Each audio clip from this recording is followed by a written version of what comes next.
Ko, bagsak na ako, wala na. Ito naman, nagkataon na dito to. Sabi sa akin, pare, daling kita sa ospital. Wag, dalhin mo ako kay Apo. Pangatlong punta ko dito, no? Siniga ako dito, halong-halo ko, nagmahal sa puno. Dala ng mga yan, patayan. Wala ng mga anak ko, may Sino ba yung dala ni Apo Juan? Sino ba yung dala ni Apo Juan? Patay ba yun? Keso ganyan-ganyan, sabi daw. Hindi mo kilala. Si Apo Juan, bakit ang dadala ng patay dito? Hiniga ako doon. Pero kailangan Hiniga ako doon, doon sa harapan ng altar. Sabi ko kay Apo, hindi ko masyado nakilala si Apo noon. Apo, kahit anong mangyari Apo, hindi ako uuwi ngayong araw na to. Para akong baka na umahabulbul dyan, alam ko, masakit na masakit. Kalahati ng katawan ko, mahinda. Sabi naman ni Apo, sige, kung ayaw mo uuwi, di huwag kang uuwi. Ganun na sabi, Huwebes ng araw ng Huwebes. Hindi ako umalis. Ngayon, nung mga bandang alas 6 na ng hapon, medyo upa na yung nararamdaman ko. Sabi ko, Apo, okay, di na ako umuwi. Hindi, wag, alam ng asawa mo, dito ka, bukas ka na lang umuwi. Nagpate, sakit ko sa bahay. Sabi ko, dalan mo kung nagbibihisan ko, sasama ako kay Apo doon sa Bacolor. Sa madaling salita, napunta kami ng Biyernes. Doon. Nag-misteryo kami doon. Nung panahon na yun, bumababa pa kay Apo yung mga na-espiritu sa kanya doon sa simbahan. Bumaba. Isa-isa lumalapit kami kay Apo. Nung ako na ang makaharap kay Apo, nakaluto ko doon sa harapan. Isa lang ang katanungan na doon sinabi sa kanya. Sabi ko, Apo, meron po bang kaugnayan ng pagkaka-aksidente ko sa pagpunta ko rito? Ito na yung nakakilabot yan.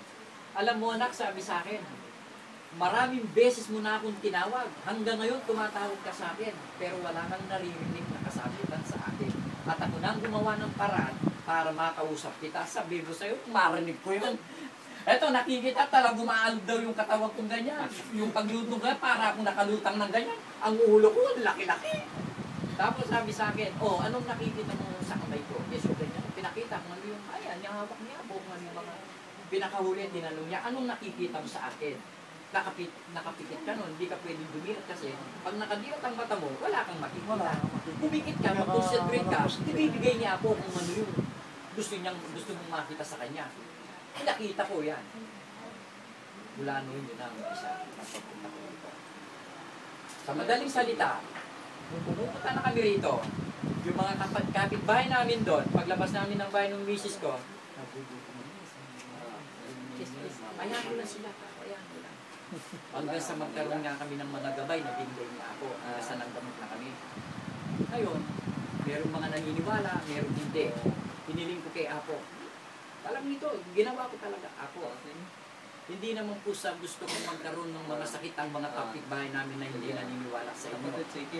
Pero hiling ko ako para maniwala sila sa inyo.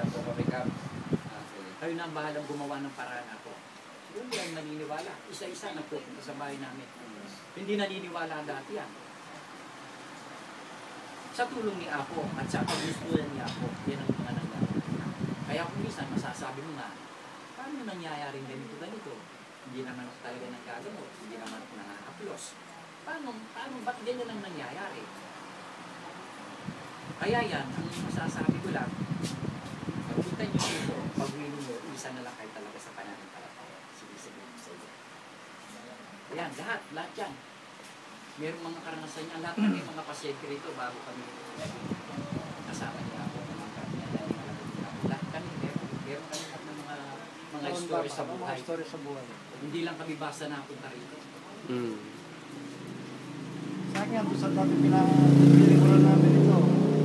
Ito na lang, katagal ko na naglilingkod ko. 7 taon na ako naglilingkod doon. Hindi ko Nawala inisip sa na kanya. mapunta kami ng Cebu. Hindi ko inisip yan na mapunta kami ng Cebu.